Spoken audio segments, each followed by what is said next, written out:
that I forgot to put in a title on the video, and I kind of think it's important because a lot of people like read the title. So yeah, I'm back with my live stream. Just want to continue sowing out, and while we're doing it, when a bunch of people have come to the live stream, we will discuss a few things that I want to discuss. But yeah, first, I want to continue sowing out. This is just my general theme of things that I'm doing. Trying to adjust the light a little bit. Okay, yeah, this is all right. This will work. So yeah, back on live stream. I want to do this for a good maybe an hour. We'll see how long we do it. Yeah, I was already on the way to the store today when I realized it's a holiday today, and yeah, I went back to do the live stream now. I like to do it roughly at this time, doing it in the morning when I'm all right, when I'm feeling like, when I have energy and all that stuff. So yeah, want to continue sowing out now until we have everything full. So roughly my time when I'm doing my live stream, it's around maybe 9 in the morning, Berlin time. I'm not sure how late it is in the United States right now, but I assume it's like late in the evening, late night. Yeah, and that's a pretty good time to do it. But I will also try to do more like later dates, just to make it more convenient also for the international people who watch my stuff. So yeah, great to be back. I want to do this daily if I can, or at least on a somewhat daily basis. If you have questions, just write it in the comments and I will get back. We will use this as some kind of like educational thing too while we're sowing out. I'm not really, don't want to really do much that like entertaining. We're just streaming and discussing some of the stuff that is important. So yeah, let's get started. Yeah, today's a holiday where I live, and I almost like forgot. It's the type of stuff that you like right now. Every day is the same. I'm doing my videos on a daily basis, and it really doesn't matter if it's a Sunday, if it's a Saturday, or if it's a holiday. So yeah, this is enough. Let me see what I have here. Lubivia winteriana. You can never sow out enough Lubivia winteriana. That's just a great plant. Great plant, and with many hybrid crosses that I made in my life, and most of them were good.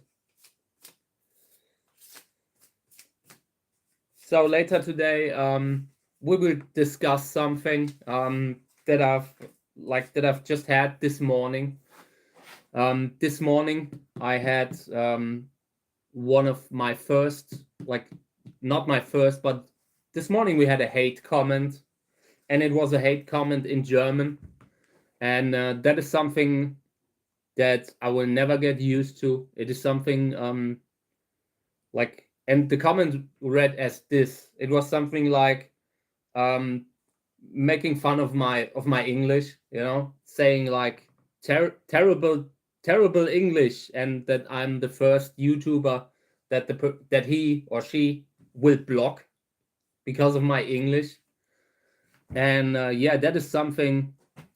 That is why I started like doing a lot of stuff in English. Why most of the things that I always did in my life were in English, because when I started in the Cactus community, which was around maybe 2000, between 2000 and 2005, I spoke with a broken English, with English that was barely comprehensible, but people still welcomed me with open arms in the Cactus community, in that Australian Cactus community where I was in at the time. People always they didn't care if my English wasn't perfect. Like at the time, like I said, I spoke English in a very basic way, in a way that you could understand, but there was so much wrong about it that I barely was understood. And today, I think my English is pretty all right. You know, it is something that evolved naturally over the years. When I originally started, at the time, like I said, this was around 2000, 2005. There was no live translation feature. There was no anything that we even have today, where you can have discussions with people everywhere in the world, like where Facebook automatically translates the post. That is something that only happened later, that we've only seen in the last maybe 5 to 10 years, where the translation feature became good enough that you could stay in your home language, in your original language, and still be understood. When I got started growing cacti and making friends with people in the United States or in Australia, that wasn't a thing. We didn't have that at the time, you know? So I was faced with the decision to either work on my English, get better with my English, or not be able to talk to anyone. And yeah, over the years, my English got better, especially when they brought these like live spell checker apps that you could put on everything you wrote. That had a very positive influence on my English. But the way I learned English, it was constantly over the years. I had to I learned English as my third language, and it was something that where I just watched movies, where everything that I watched on television kind of taught me how to speak. I learned English watching The Sopranos, stuff like that, or the terrible, like the cheap horror movies in English. That was how I originally learned English. So yeah, came a long way with the English language. And I really want to make that point that today I feel fairly competent in my language. I feel fairly good, like just being able to talk.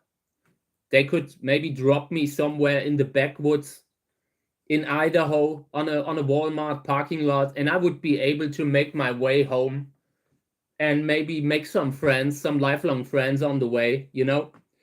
So yeah, every now and then when I get a hate comment, and it's very often, unfortunately, Germans, you know?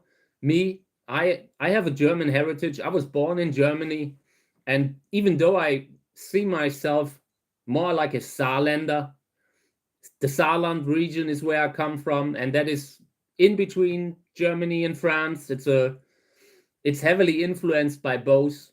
I have French relatives, I have German relatives, you know, that kind of stuff. So yeah, where I live, it's not really fully German, but I see myself as also as a German in a way. And when I got these, like, I don't want to say hateful comments, but comments that were trying to make fun of me speaking English, they are often Germans, you know. And yeah, I kind of don't like that mindset a little bit, you know, because it's something that you see often, you know, like it is not about like trying to not be German. It is about me trying to be more like get more into other cultures, into other people from other languages, learning about people. I always had to I don't know. I had to learn all the mistakes. I had to make all the mistakes in English until I was able to talk freely, to do my books, to do my videos, and of course, my accent is still there, and I go out of my way to keep my accent because I believe a German accent is something that is really like nice and charming in a way. I mean, look at Arnold Schwarzenegger. He's Austrian, but he has a similar accent, and he intentionally chose to keep it. People always told him to drop the accent, but of course it turned out like later that it was good that he didn't, you know. So yeah, I am proud of the German accent, and I will keep it. And of course, it shows in my videos. It is something that I do not want to stop. Where I want to keep that accent because it's also it's it stands out, and I don't mean that necessarily in a good way, but it makes it easier for people to like see me as something like separate from. I'm not really like an American. I'm not an American. When I speak, I just speak English, and I never wanted to learn another like a perfect accent, like New York accent or something like that. I never wanted to do that. I'm proud of where I come from. I still wear my my sweaters and all that stuff from my home country, and yeah, but I always had it easier to be respected internationally. When I see these kinds of hate comments, I mostly see them from Germany, and I'm not sure why. I don't know what the mindset is, what the idea is behind it. But yeah, I personally I think my English is all right. People understand me, but the thick German accent will always be there, and I'm proud of it. But yeah, when I got started growing cacti, I always wanted to be understood everywhere in the world. I tried to learn the English language because it allowed me to have conversations with people in the United States, in Australia, wherever I was able to talk to people. They were able to see my work, my books. None of the stuff that I did would have been possible if I hadn't learned English. English just allowed, like, it opened all these doors for me.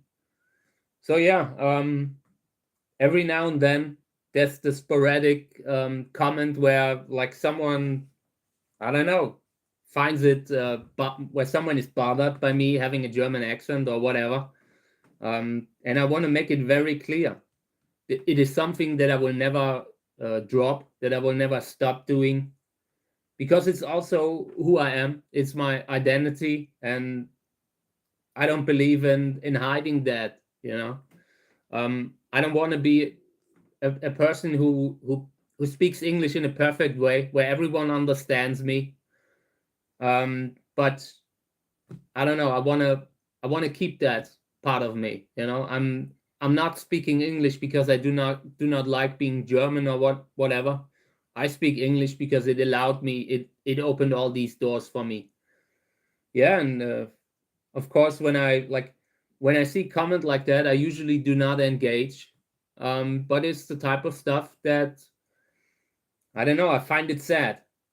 If you look at Arnold Schwarzenegger, they wouldn't even let him dub his own movies, even at a time when he was already fairly popular, when he was well known. Like just a few weeks ago, I saw a commercial with Arnold. Arnold makes these commercials for Parkside, for this like DIY brand, like tools, work tools, and all that stuff. And they synchronized him. They dubbed him even now, even today. Like Arnold is, very old now, and even now they're dubbing him with a voice that doesn't even fit, that isn't even the way it's supposed to be. And I don't know why they are doing it, but I'm going out of my way to not to not lose the accent. find it important. So yeah, want to say welcome everyone. Just wanted to talk about this in advance because it just happened this morning, and I don't often address hate comments, but this time I felt like doing it because I don't know, it's just something. It felt a little bit like crabs in a bucket, when people do not like that someone is just trying to grow, trying to be different, doing the stuff that I do in another language that isn't my own isn't easy. And of course you make mistakes here and there, but it's not so bad. So yeah, I filter that stuff out. But the fact that it happened a few times now, I really wanted to address it. I find it like poor. I find it like a poor mindset. If you are bothered by something like this, I mean, just don't watch a video. If you're really bothered by someone's accent or by someone's, and look, the grammar is okay. I know my grammar is decent. It's not great. I'm not trying to have a perfect grammar. I want to be understood no matter where I am. Universally, it's like that old car that gets me everywhere I want to be, that allows me to have friendships with people all over the world. It's not that I try to be perfect English. I don't want to be an English teacher. I want to be understood. I want to be able to make my videos, and someone from the United States, no matter where they're from, is able to watch them, understand what I wanna say, and that matters to me. Hey Dave, good morning. Appreciate you being here. I almost missed the date because I wanted to go shopping, something for the cat, but today's a holiday. Today the shops are closed. I realized it while I was already on the way. Yeah, so now I'm back doing live stream. Yeah, I love it too. I appreciate it. It's a lot of fun.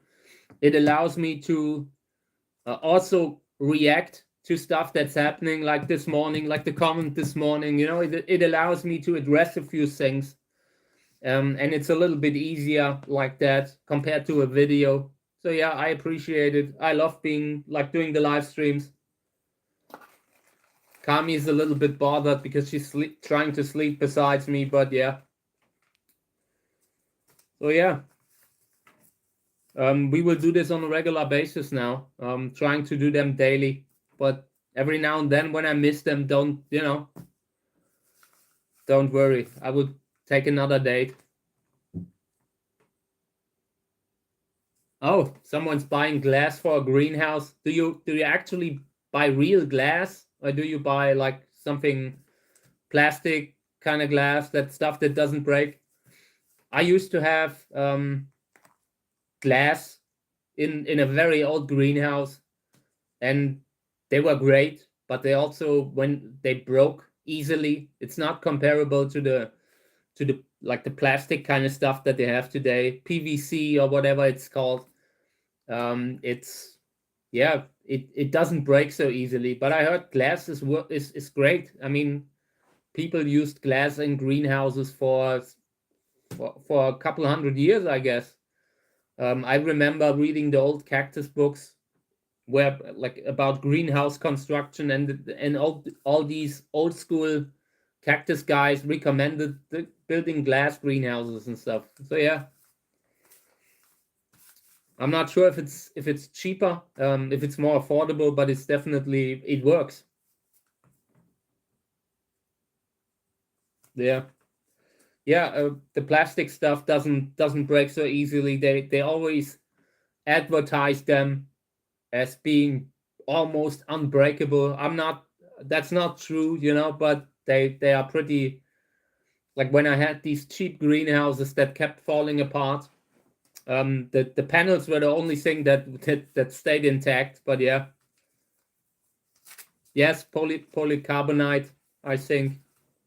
And yeah, depending on the thickness, it can be pretty good, can be pretty decent. I also do not like haven't gotten a glass greenhouse because they're also a little bit more expensive, you know, today. A really good glass greenhouse, they already have like UV coating now very often, stuff like that, and they aren't so cheap. Okay, so I'm continuing to sow out here. Yeah, and this morning I was having like the discussions on Facebook. First thing that I did this morning was post about that comment from earlier. It's just something that that really bugs me from time to time, because I love the like the German background. My German background is like, you know, I grew up in the 80s, 1980s, and that all that stuff, and at that time it was a great place to be in Germany. Being able to have access to tax-funded education, school system that wasn't relying on student loans. I was able to go to school, to learn, to become who I am today.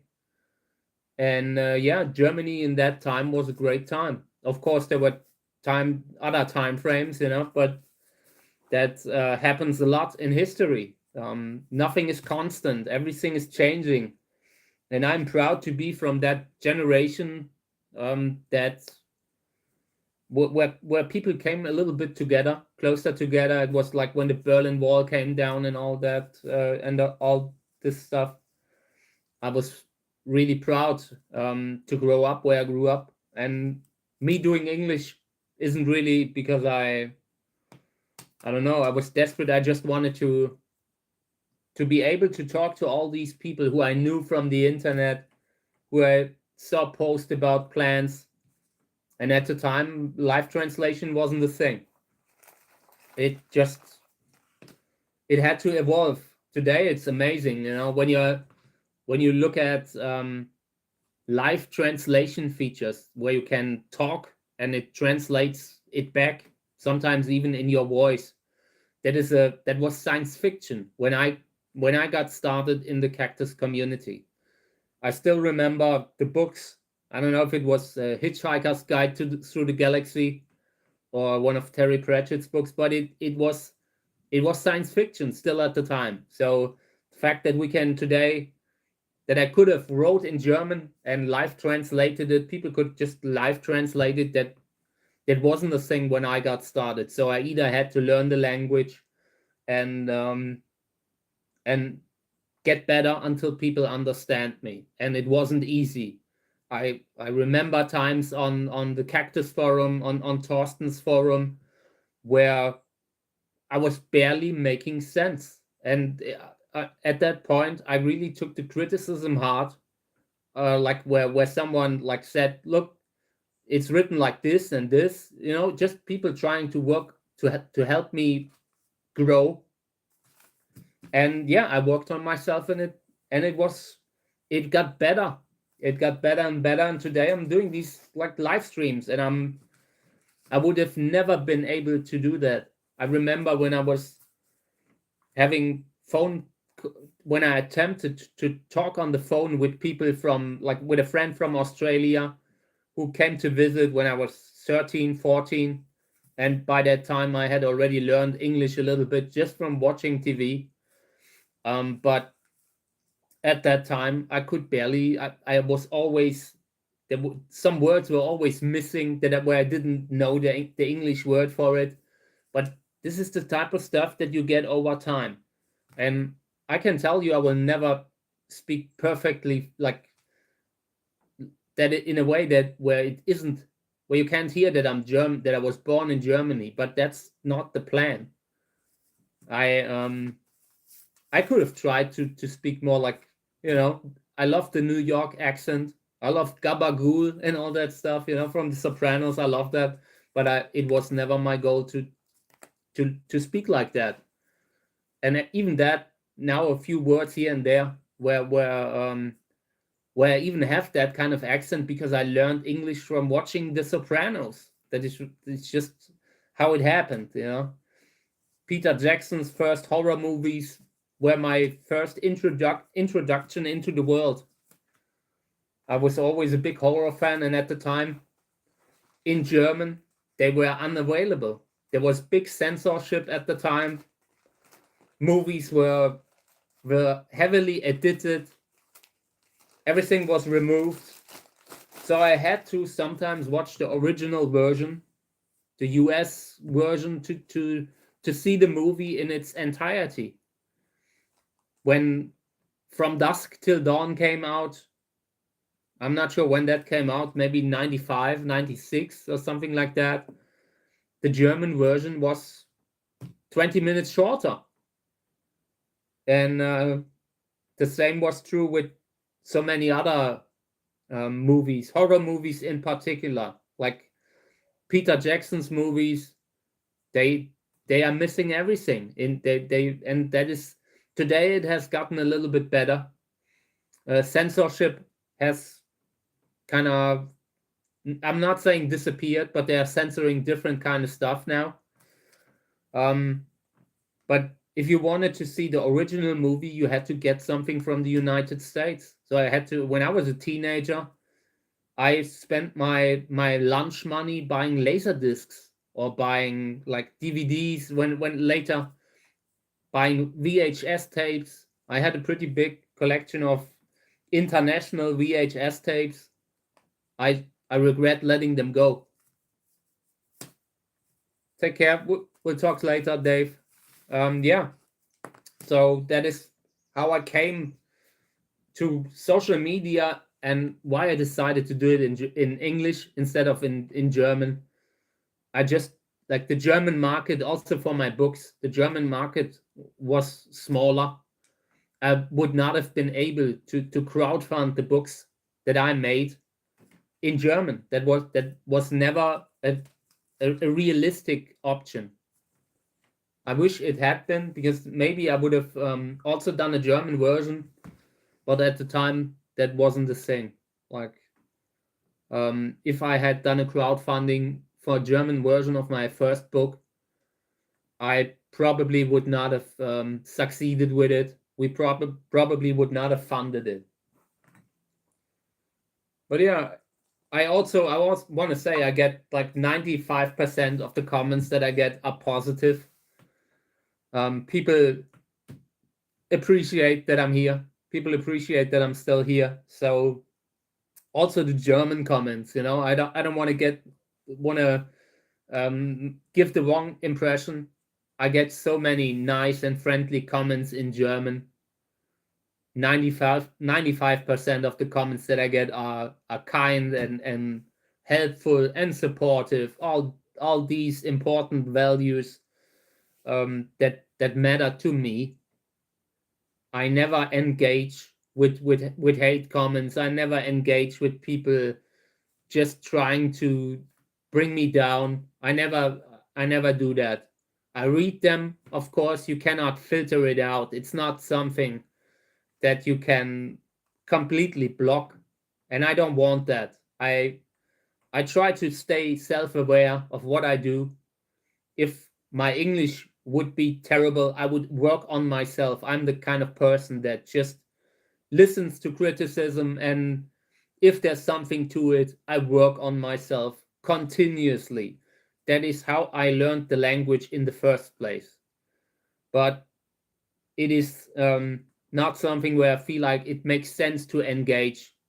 I don't think it makes sense to engage with comments that are just meant to like put you down a little bit. Sometimes people see that someone is trying to do something, follow their dreams, become something, no matter what it is. You can see it with, I like to use the example of Arnold Schwarzenegger a lot, because he's one of the best examples for it. It took him very long to be taken seriously in the country, but he was already like seen as a celebrity, as a person, as a good person internationally, long before that was the case in his own country or in Germany. Like, I came from Austria, but Germany and Austria were pretty close. So yeah, it is just how it is. It's part of this whole social media landscape that we have. I believe you cannot be successful without sometimes attracting the odd negative comment every now and then. It's just part of the game.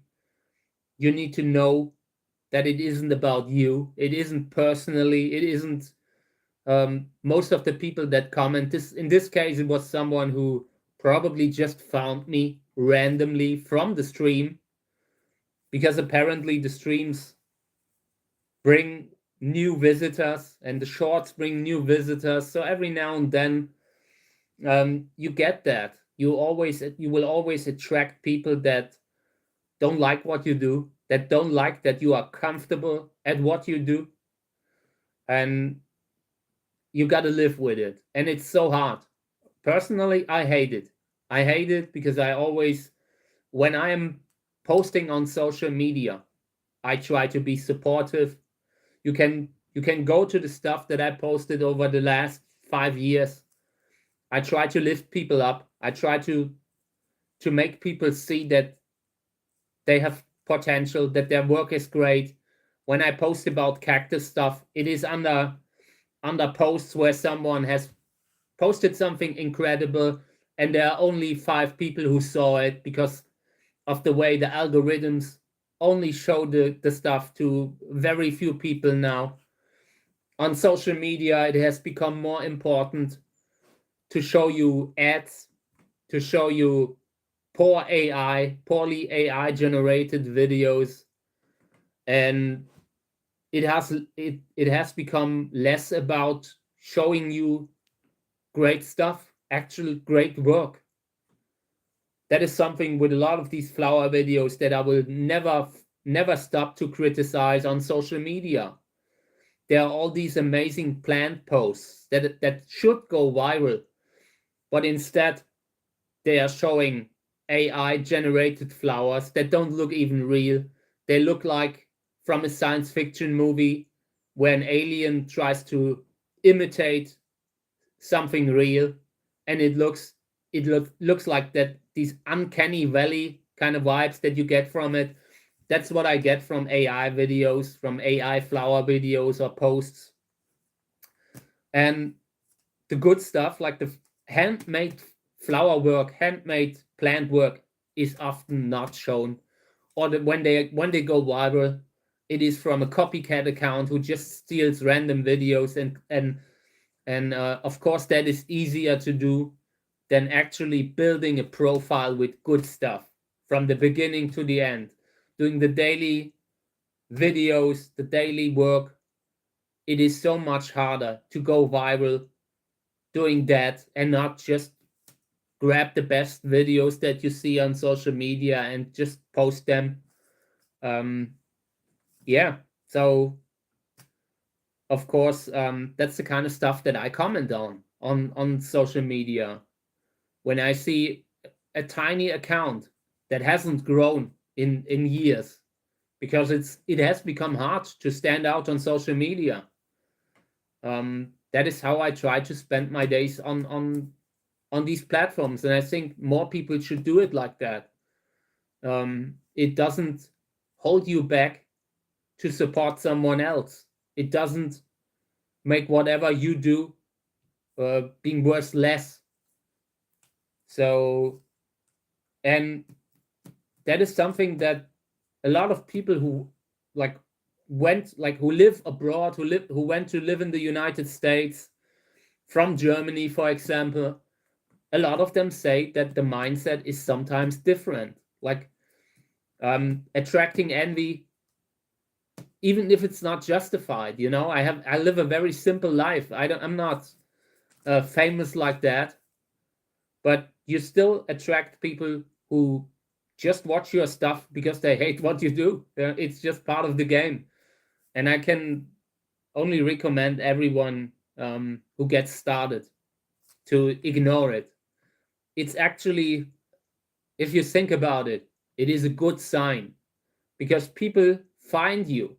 They see your stuff. Random people find you on social media, and it triggers them enough to comment, or even if it's in a negative way, but you're still seen. It is still someone that has found your account organically.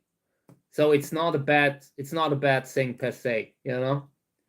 But I will never get used to it. I just, you know, that sinking feeling in your heart when you see someone writing something that is so wrong. Like if it was right, then I would take it more into consideration and work on myself more. But you just get that kind of stuff. So yeah, that's how I spent my morning today. And now we're sewing out a little, maybe for another half an hour. Later today, I want to watch horror movies. Yeah, what did I watch yesterday? Yesterday, I started a movie called Bring Her Home. A horror movie called Bring Her Home.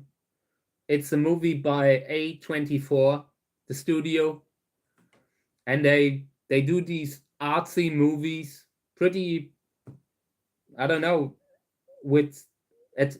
They're trying to be different. They're trying to make movies that wouldn't stand a chance commercially, if it weren't for that kind of studio. And I kind of liked it, but at some point I stopped. There was something like, I don't like when there are like animals hurt in a movie, and I had the feeling that this wouldn't go good for the cat, so I exited the movie. But that was the horror movie that I started yesterday. Today I might, I don't know, watch another one, but I haven't decided which one I want to watch. So yeah, let's continue to sew out, which will always be my theme here. And if we're not sewing out in summer, we're out in the collection. Let's do something by Uwe Kahle again. Frische Terror Seeds by Uwe Kahle. You can never do wrong with them. I really need to get me a bigger greenhouse just for all the amazing plants that I got from Uwe. And when you get seeds from a good breeder, you need to really make it work. I know it's sometimes hard, especially when you're working with a difficult setup, but you just have to make it happen. If you are not at the point where you can grow them, where you know you can grow them, or where at least you feel like you have a chance to grow them, it's best to wait. It's best to put the seeds away for another year, for another 2 years, until you are like doing well, sowing them out. I regret having sown out rare seeds that today I would be able to still get a few plants out, even with the age. So yeah. Someone asking if I have seen the trailer for Good Boy, that horror movie. I've seen it. Yes, I actually consider watching it. I looked into it to see if the dog will be all right in the movie, because otherwise I wouldn't watch it. I don't know. I just cannot watch movies anymore where animals are hurt. I can't. It always. I know it's fiction. I know it's maybe silly, but I have seen hurt animals in real life, and it was something that has traumatized me. That I will never get over. So I don't want to watch it. But in this case, I read that the dog is all right, so I might actually watch it. I heard good things about it, and the idea is great. I love when they are doing these kinds of different perspective kind of things.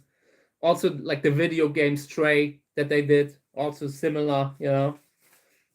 So I will watch it eventually.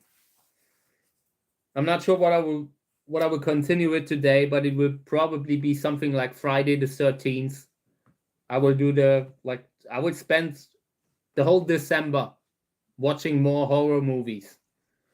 Spooky season goes toward until like Christmas for me now. I don't really feel like I have interest in Christmas this year anyway. When you're single, when you are just about to be divorced, Christmas is a sad holiday.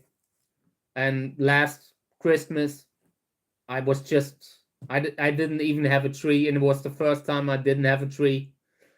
I was just trying to get it over, so get over with it, so I can move on into the next year. So I will continue with the spooky season until I no longer feel like it. Okay, so let's sow out. Like I said, these are Uwe seeds. Trying to split it up into 2 containers. And we really need to make these work. We will keep them indoors under the lamp, under the plant lamp, until they are so big that there's no risk to lose them anymore. Just important. When you bring seedlings out into the elements, to the other plants where you keep them, you can lose them pretty fast. It's just something, the first year is very important. And in the first year, it is important to not lose the seedlings, to get them through the first difficult time fast.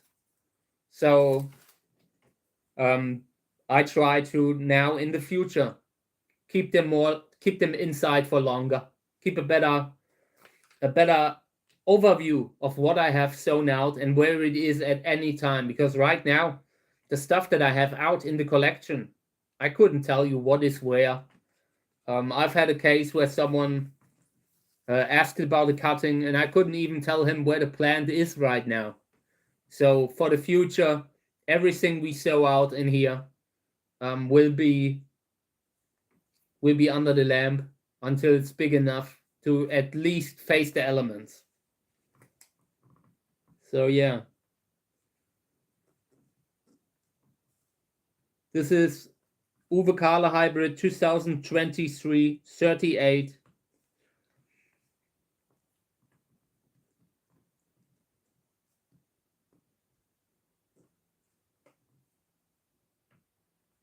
And it's a cross with Bamboy as father. And Bamboy, I mean, there's so much potential with Bamboy. In my opinion, Bamboy is one of the best hybrids ever made. It is, if you look at Bamboy, at that flower, that it is huge. I mean, I've seen a lot of these Wurlitz follow-up hybrids, but Bamboy it's like that flower was open for 3 days and nights. At the third or towards the fourth day, it was starting to close. But it's probably the best hybrid that Uwe Kahle ever made, and he made some really, really good ones. Also in the last years, ones that are barely known. So everything with Bamboy is on my list to sow out.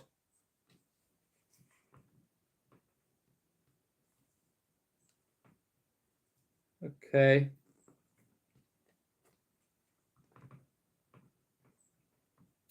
Gotta make sure that I write the labels correctly, because otherwise when Uwe asks me which cross a flower is from, and I cannot tell him because I can't read my label, I really want to avoid that.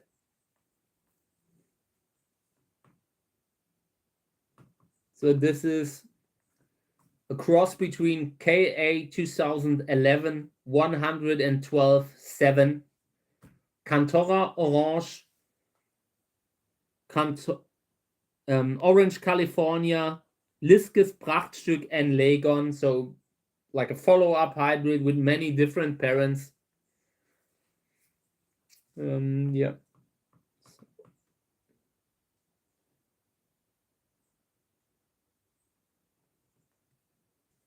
Yeah, and the father is Bamboy. So we will keep that.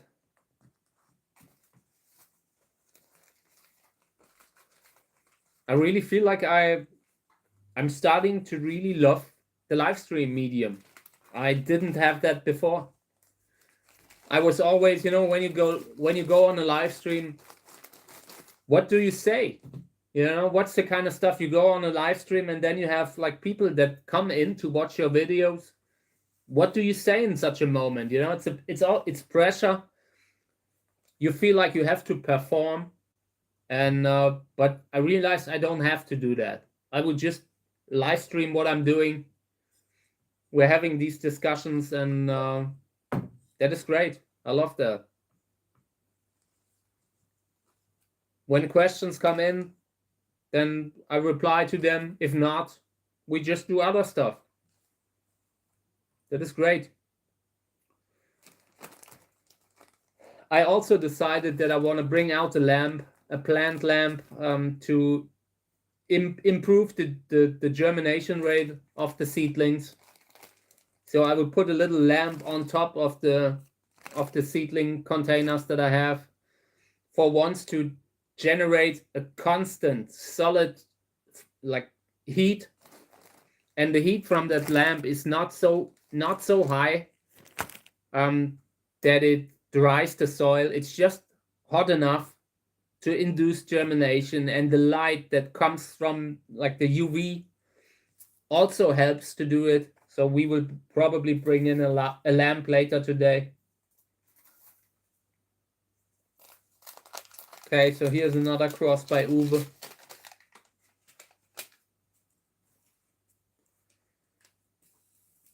But just want to do one now.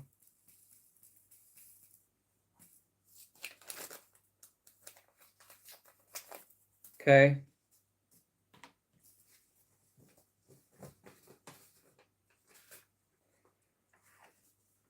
Yeah, and I want to really stress that the people from Germany, like my friends from Germany, today I have a large circle of friends from Germany too. It has grown over the years. But when I originally started, people were so nice to me in Australia. People were so nice to me from the United States. And yeah, it was a little bit different in the beginning in Germany. It's just how it was. So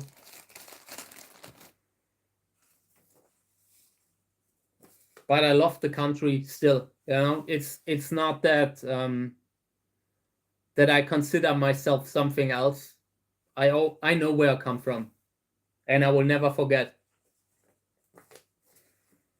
Okay, so this is another Uwe Carlo cross.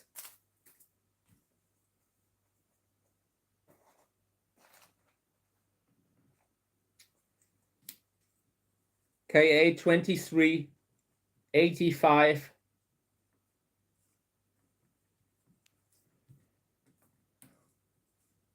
Hybrid between Willy Hans hybrid from 2016. He has the breeder's code WH, and he's a great breeder and a great person. I love the website that he has, like Cactus Willy. If I look for the parents of a cross, or like trying to look up a photo, or trying to look up just the parents of a cross, I usually find it on his page. And he's an older gentleman, has been around for very long, and these are the kind of people that I really appreciate, that they are still here today, where people can learn from, because it's just different when you have all that experience, all these years of seeing hybrids come up and go again, and see developments. They just have all this wealth of knowledge. So when I see a hybrid by him, I definitely sow it out.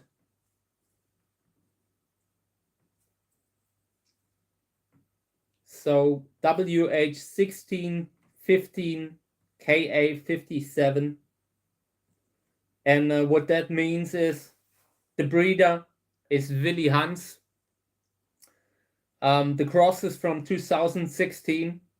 WH1615 means it's the 15th cross of 2016.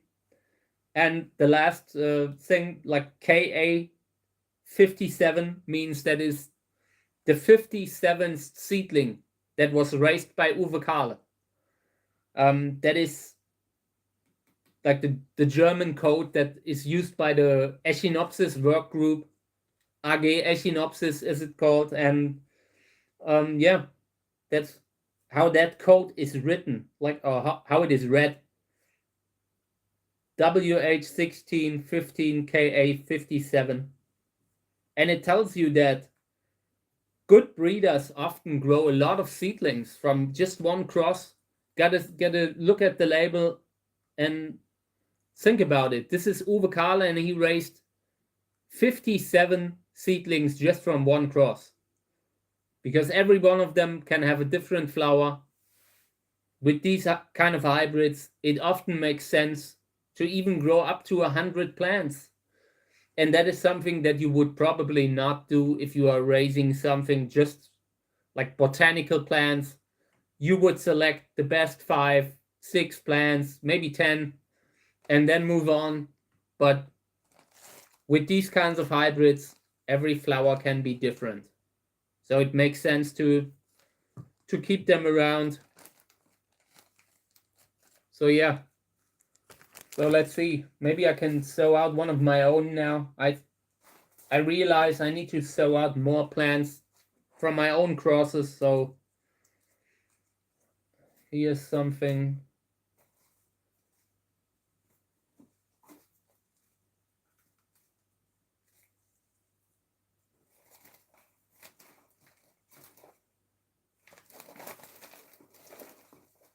You could really plant them all. There are some really good ones. It is just, as a breeder, you just have to pick some and go with them. It doesn't mean that the ones that you do not choose, that you are not sowing out, do not have the potential for great offspring. It just, everything with these unusual hybrids has the potential to be great. There are already many different parents involved that all are great in their own way. Like when you are raising something from seeds with, let's say, flying saucer. And flying saucer alone is such an amazing flower. Or orange California, yellow California, all these old school hybrids.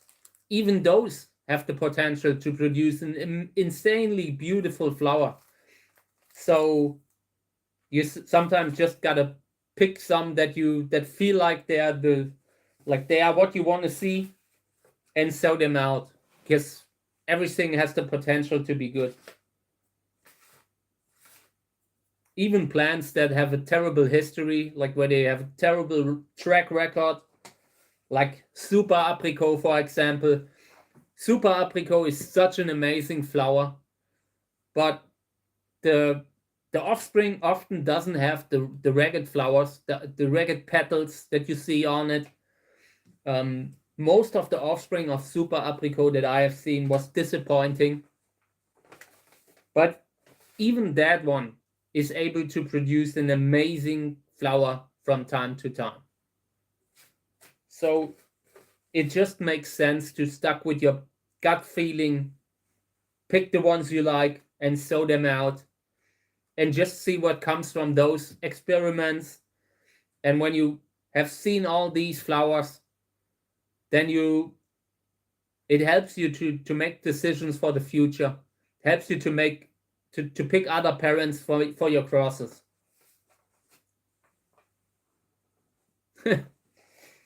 Yeah. I constantly watch the chat, and I appreciate that I have people who come in like regularly now. I appreciate that. It's just I try to establish this like regular thing that we're doing just because it's fun, and everyone who enjoys what I do, come join us.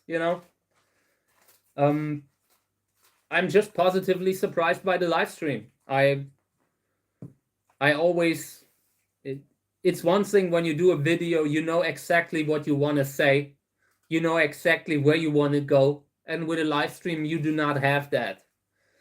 but it also allows you to say things that you would not say otherwise, where people are positively surprised when when you talk about something that isn't maybe only remotely related to cacti, but people get to know you better. They just see what kind of a person you are, and you also see what kind of people the people who watch the stuff, how they are. And yeah, that's great. I love that.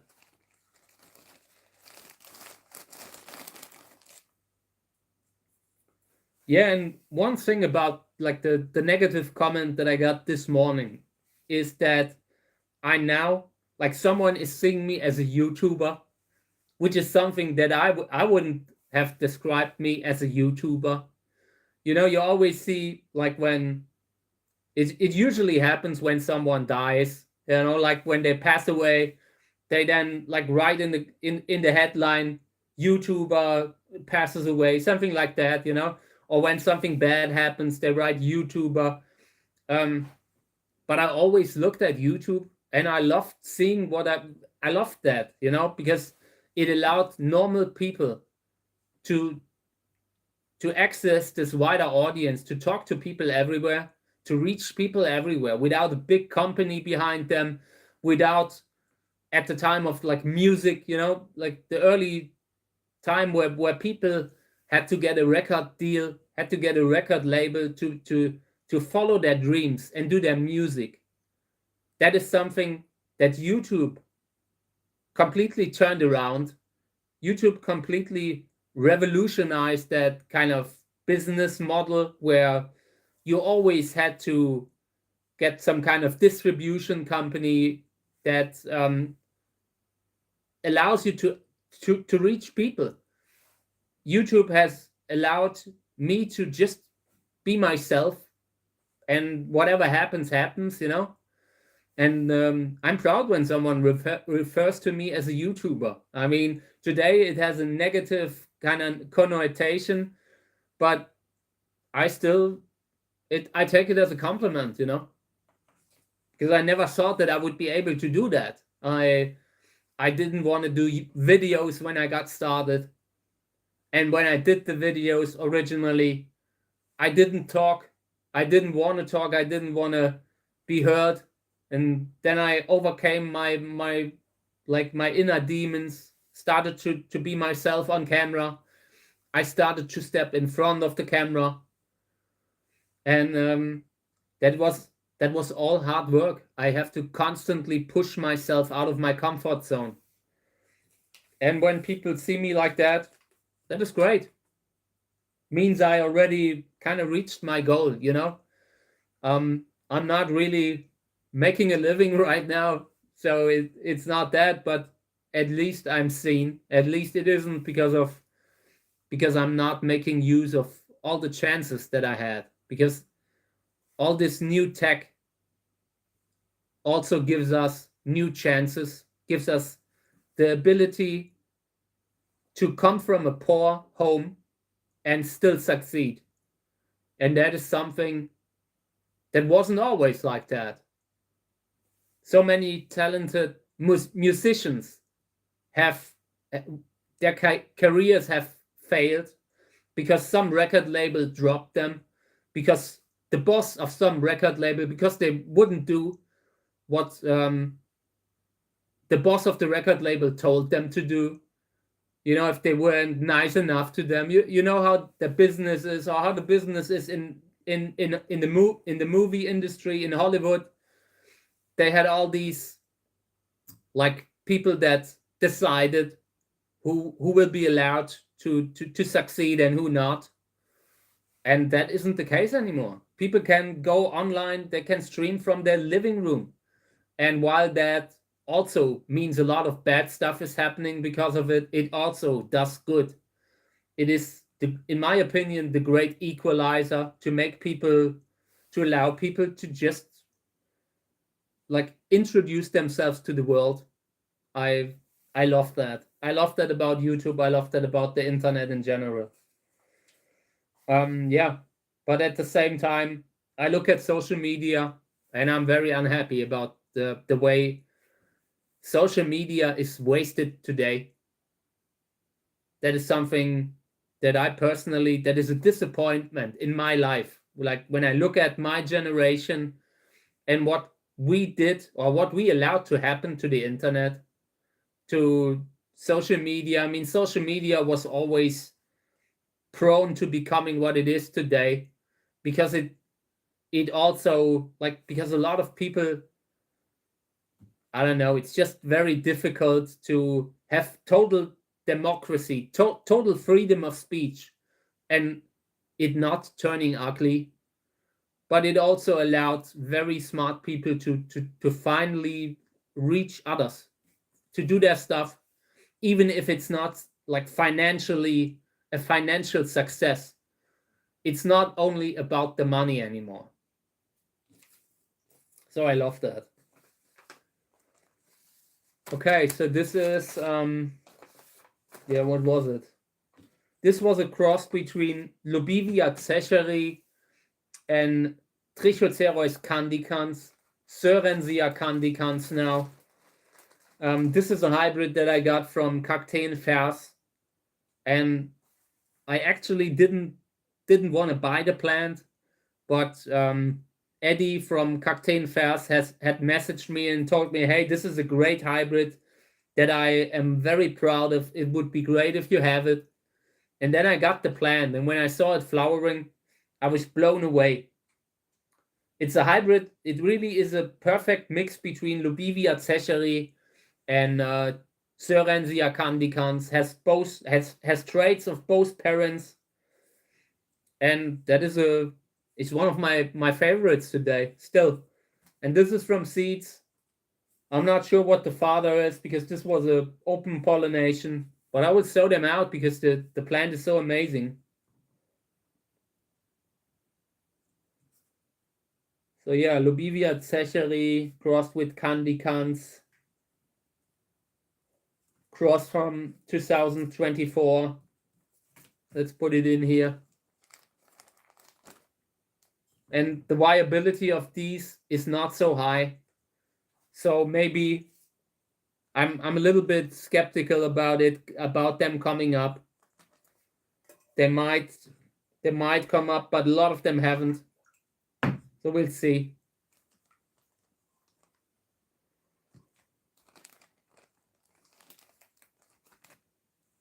Okay, another one.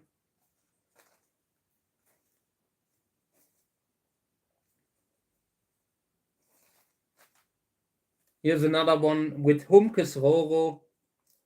I just like that hybrid. I've sown out seeds of Humcus roro yesterday. I will do it today too. Very good kind of hybrid. And probably flowering early because it involves Echinopsis.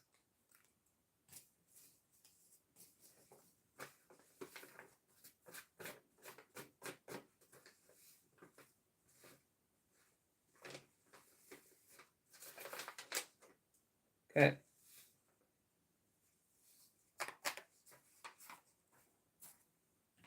So, let's see.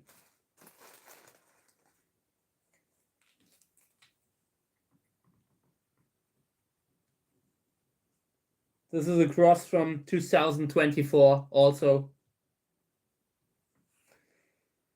And Humcus roro, that is a hybrid by Heinrich Humke, a German breeder.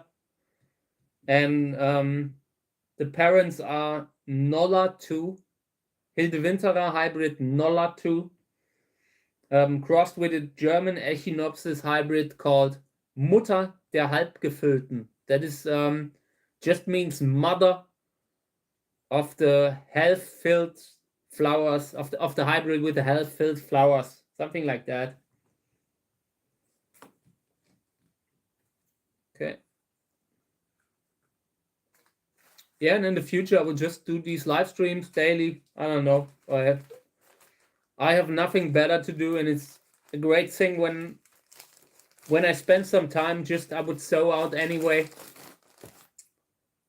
because I realized I need to do it more often. And it allows me to touch base on a regular basis. So yeah.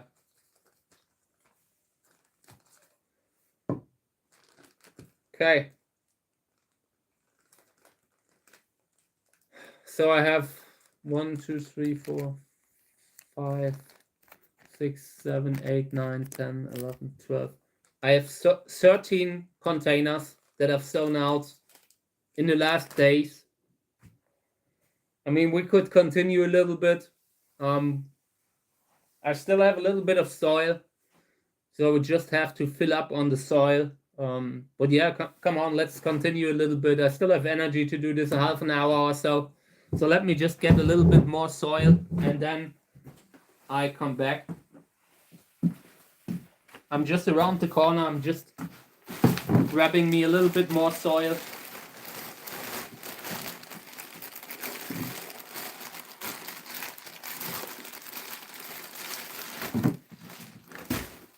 Okay.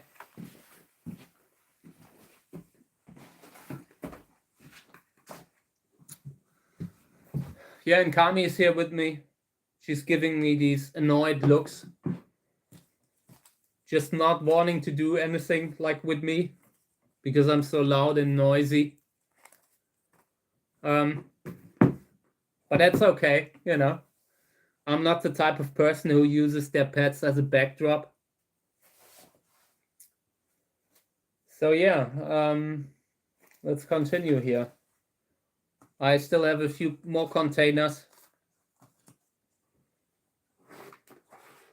And what we're using here is cemetery soil. Can also be replaced with sowing soil. And I probably recommend that you do that because it's probably easier to handle when you're getting started, you know? Okay, someone's asking if I can recommend the source for botanical, like Echinopsis glauca or Echinopsis tulhuayacensis seeds.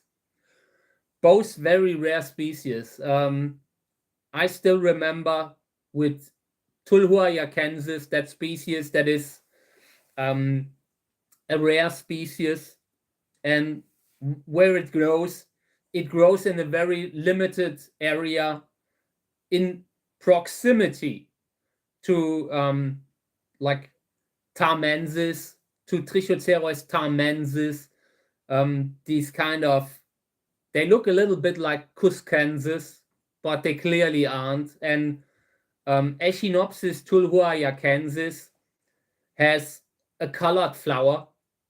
It's like, I don't know, pinkish to red, and it's the only species from that whole complex in that group of plants that has a colored flower. And it's good that we can talk about it a little bit because I always wanted to do it. That species is probably colored because it in nature has been growing besides another kind of plant that influenced the flower color. All these Trichocereus they hybridize easily in nature.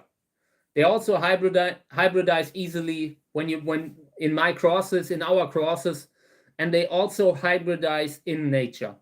So something with a reddish flower has been growing besides that population and been growing there long enough to influence that whole population into something that has been described as a separate species now. It has colored, like pinkish, reddish kind of color, flower color.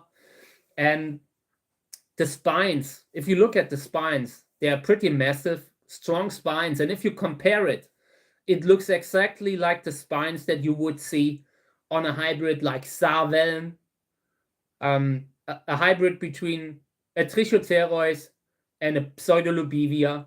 And that is my opinion, what tulhuayacensis actually is. And the population is very limited. When I got started, it was the white whale of plants to have. And we only knew one that probably had it in Australia. At the time, that plant was seen as a tulhuayacensis. Today, opinions started to differ because the internet allows more people to comment. And today we're arguing whether that first Australian Tulhuayacensis was actually the right species. But no matter what, it was super rare. And most of the plants today come from Karel Kniese. Kniese put out, like, was a field botanist, seed collector, and sold his seed list over 40 years or so, 40, 50 years. And his collection data number was KK337, 337. And he collected that in both white flower and a colorful flower. And the white flower probably isn't the right species. Now, if you look back at it, because Tarmensis and all these other populations grow at these sites too. So what he collected with the white flower was probably something that was described as a separate species, and the colorful, the pinkish flower was the right one.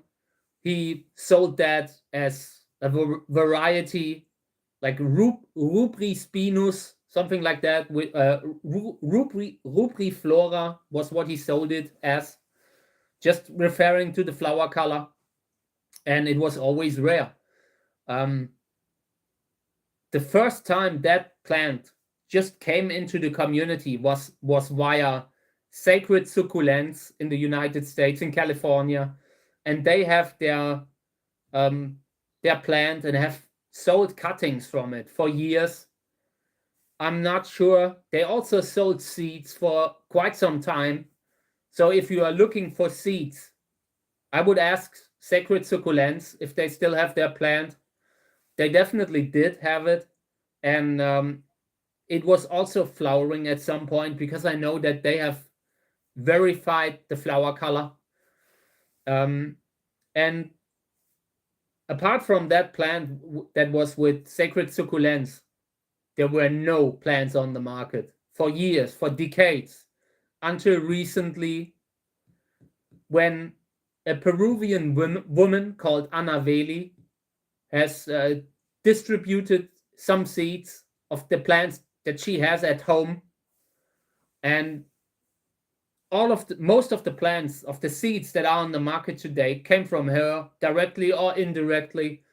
And that is a really cool population. That is an amazing population.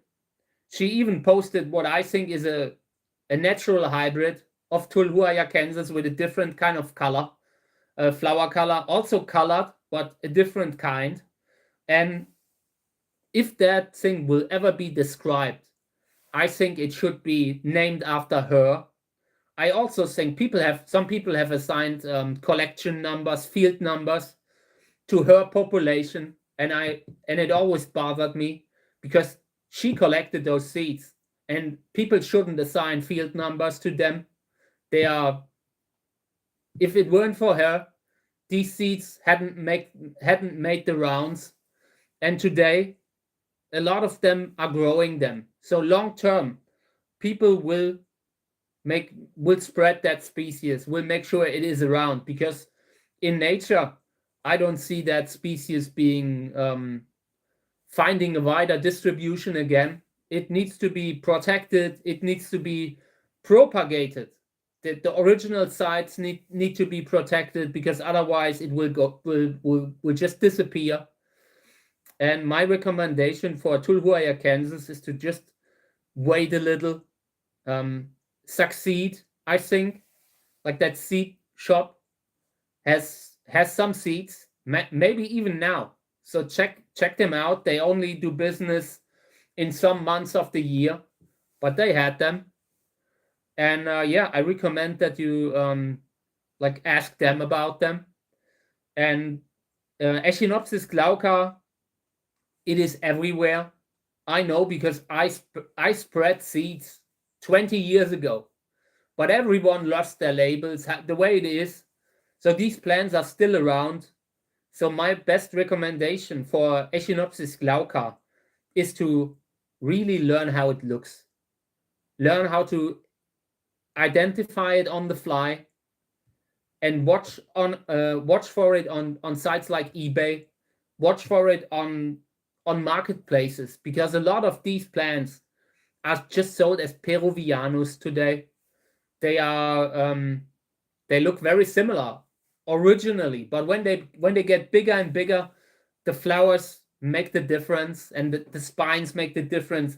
It has a lower rib count. It is a very slender plant. It's more like Chalensis a little bit. It has this glaucous frosting on the old growth that you can recognize, but you have to look at the old growth too, because the new growth will look completely different. It only has that whitish satin white look on the old growth at the bottom. So learn how it looks and try to identify it, because they are constantly sold as different names. I've got mine under all kinds of different names. And yeah, if not, I mean, I made a few crosses with them. They will become more popular. Like last year, I made a cross with Glauca and Bamboy, which in my opinion is mind-blowing. I think it was Bamboy. And another one was with Pink Stripes, and another one was with a ruffled Gräser hybrid. So they will become more common. But for now, it's the best approach to learn how it looks. And I've also seen Cactus in Australia, who has a few glaucous crosses. At least he had them last year. This year, I was too poor to buy more seeds, so I would have ordered some, but he has a great seed list. And there were some glaucous crosses that were the correct ones. Some, not all, with glaucous, you sometimes might get a plant that looks very glaucous, but is something else. But they had some. I know, because I've sown a few, because I like that species. It's a good species to have for breeding. Just like Chalensis. Chalensis has these big flowers, beautiful petals, beautiful sepals, and these beige kind of sepals. It's a very nice flower and has a lot of potential for breeding. It flowers early. It doesn't get huge. It only reaches like 2 meters. So it has the perfect size for my greenhouse. Glaucus is awesome. If you've seen it in my video that I did one video in the evening, and the birds were going crazy and the flowers looked great. It was awesome. It was a great moment. And I got that plant under a completely different name. I had to learn how to identify glaucus in the field, because it's so rare. You don't even see it. Like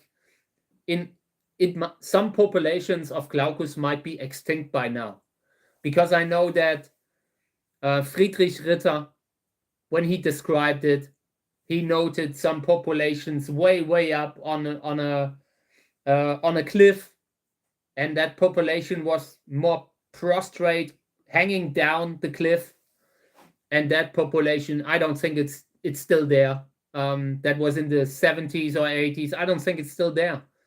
And if it is, people have forgotten the name. So yeah, I hope that answers the question. But Tulhuaya, Kansas, I have a plant, and like from the Sacred Succulents clone that I was sent from a friend in Europe, and that thing is like, it's getting to my chin now, and it still hasn't flowered. And next year, I really hope it will flower. I've been repotting it last year. I mean, it's still the same year. I repotted it just a few months ago, because I want to see the flowers next year. That is such an amazing flower. Someone posted a flower photo, like the reddish flower, and it had even had a white throat. That is a kind of flower that is rare. That's hard to get, even when you're trying to breed a hybrid that looks like that. So you can thank Sacred Succulents for that it is around. I had actually thought that they had lost their plant when they weren't talking about it for a few years. but I suppose they just had a lot of problems with frost, losses of plants. They are also struggling like so many other good breeders that do this kind of that are in the business of propagating rare plants that deserve to be kept around. You don't get rich from it. You know, you have to constantly work on the greenhouse. You have to constantly replace stuff, and it's just not easy. They've been posting about having issues for years now. I think the last 6-7 years where sacred succulents have been having problems just from the regular problems of life. Okay, so let's do another one here. I don't know what to sow out there, just too many. Here's something with pink stripes that I should have sown out a few years ago. But it's just, I mean, you see how it is when you're a breeder. You always run out of space, but never out of seeds. It's a luxury problem, but it also means that a lot of the crosses that you make might not be seen. And I don't want to think about the best hybrids that I have never sown out from my crosses. So I try to be more, like, to stay up to that a little bit more. As a breeder, it makes sense to grow your own stuff. But I just like to look at what people are growing in other countries. I have a lot of Australian hybrids that I just grew from seeds, because that is where the really good stuff happens, where the real magic happens. People can propagate live plants and all that, but growing from seeds allows you to access such a wide diversity of plants. It is great. If I one day will not sow out again, then I'm not doing well. So yeah, this is a cross with pink stripes that I made.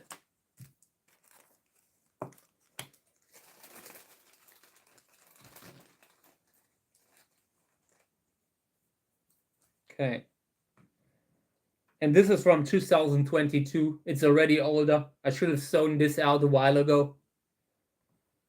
Best to sow out your plants within the first year, but they can stay viable for a few. But the longer it takes, the higher the chance that something will not come up.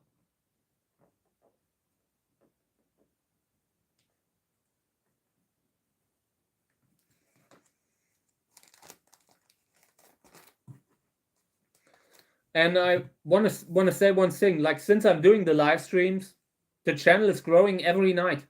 I think I have, like, I get 10 subscribers every night just from doing live stream and doing the shorts that I'm doing. So that is great. Positively surprised, and I'm already looking forward to doing this with the flowers outside. Just putting the camera stationary and letting it rest on a plant, on a flower. Just showing the insects that are flying around and all that. I find that really cool. I like that a lot when I did it in video. And yeah, in the live stream, it's even better, probably. It has that ASMR kind of vibe where you just listen to the sounds of nature.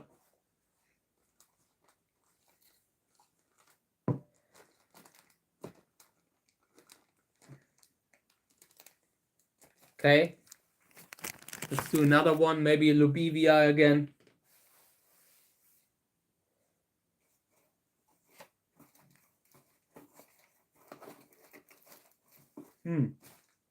Okay, so here's a Winteriana again. I really need to sow these out because they are often good on average. offspring with Lobivia winteriana is very rarely really bad. I don't think I've had a bad seedling from Lobivia winteriana. But I need to work on my success rate. I lost a lot of them when I put them in the greenhouses. They need a very specific setup. They need a lot of sun. You can't put them in the shade. You cannot forget about them. You can't leave them where the slugs can get to them. All these Lobivia, you can easily grow them, but you can also easily lose them.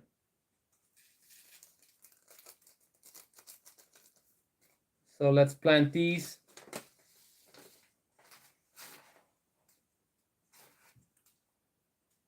Yeah, and I also got a new phone to have a better phone quality, a better quality of streaming.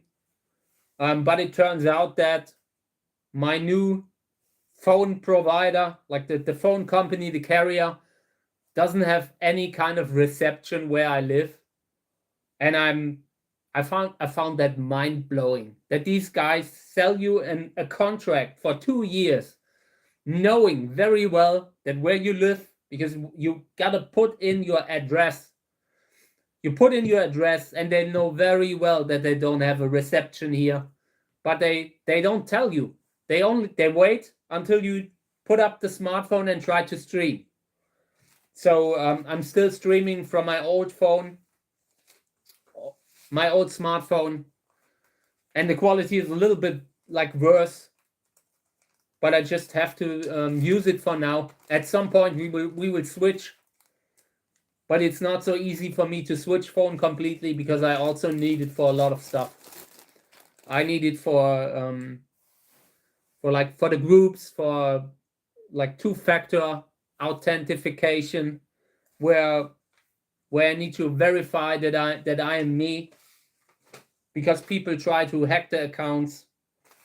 It's a very common thing today.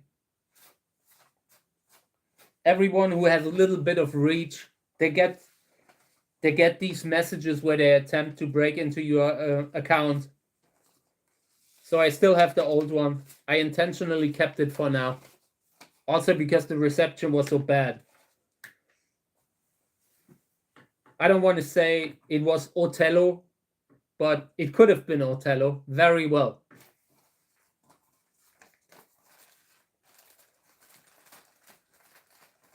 So yeah,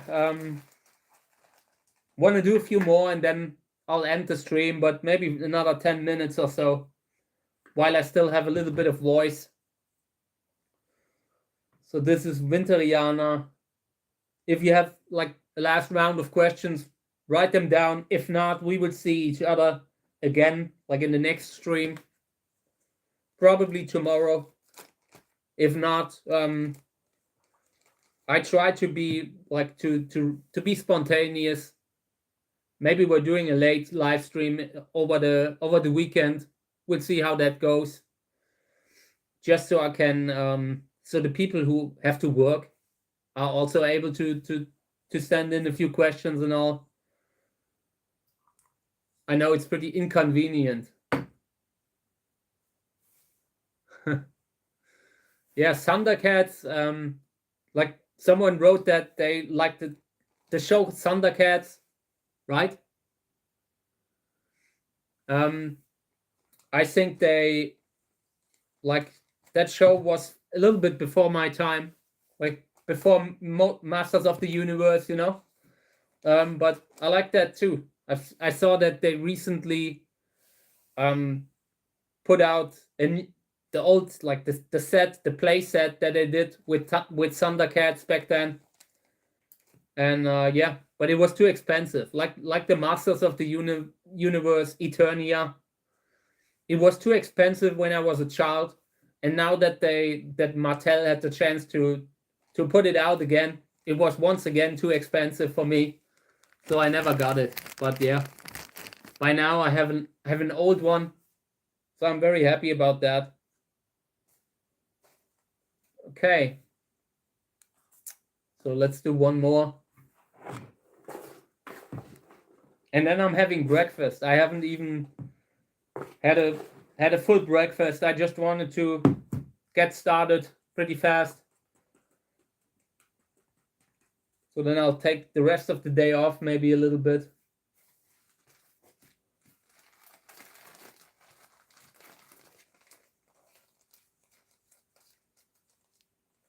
I really need to find a new place for the containers that we're sowing out, because they are everywhere. They need to be close to the heater. If you can't guarantee that they will get 29 degrees Celsius, they will not come up sometimes. So, and that is also why I decided to bring in another lamp. I often like to use like these kinds of panels. Like this is this kind of panel lamp, and it's full spectrum, so it has a little bit of UV. It produces a little bit of heat, and it just produces enough heat to bring the seedlings to germinate, but it's not so hot that you lose them again. So I will probably put that lamp on top of them, and I will place it directly on top of the bags, the containers.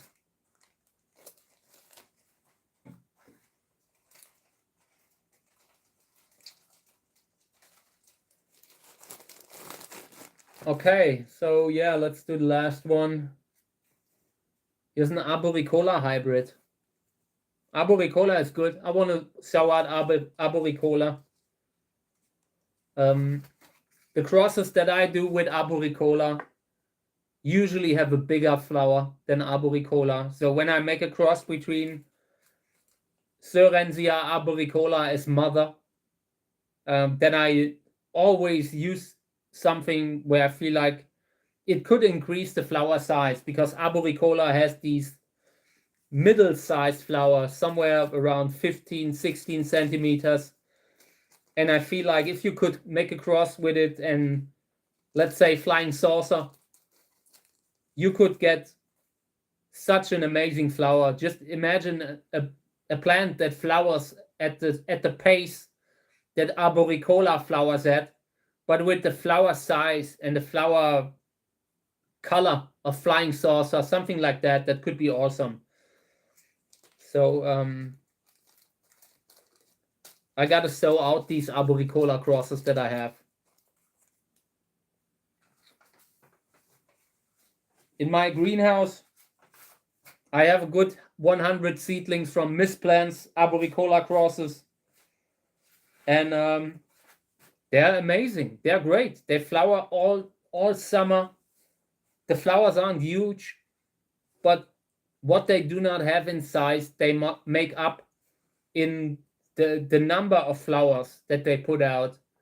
My arboricola mother plant, it has 20 flowers at once. Almost every year, 20 flowers and upwards. That is something that I have not seen from other plants than maybe Lobevia. So that is awesome. Okay, so this is the last one. Arboricola.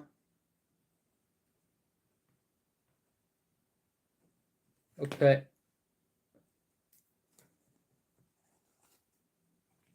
So a little bit of water is left in here. I'm not sure if it's enough, but I will try to have a refill for tomorrow.